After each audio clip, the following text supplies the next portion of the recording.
সামাজিক ও সাংস্কৃতিক ক্ষেত্রে বিশেষ অবদান রাখায় 10টি ক্যাটাগরিতে ওয়ার্ল্ড মিডিয়া পারফরমেন্স অ্যাওয়ার্ড 2026 প্রদান করা হয়েছে।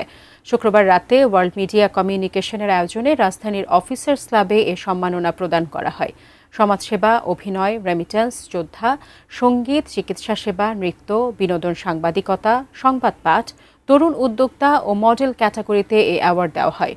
দীর্ঘদিন ধরে স্ব ক্ষেত্রে অসামান্য অবদান রাখায় তাদের এ সম্মাননায় ভূষিত করেছে ওয়ার্ল্ড মিডিয়া কমিউনিকেশন।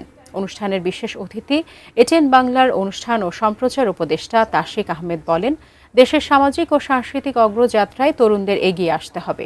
এ সময় তিনি সুস্থ ধারার সাংস্কৃতিক চর্চায় সকলকে ঐক্যবদ্ধভাবে কাজ করারও আহ্বান জানান।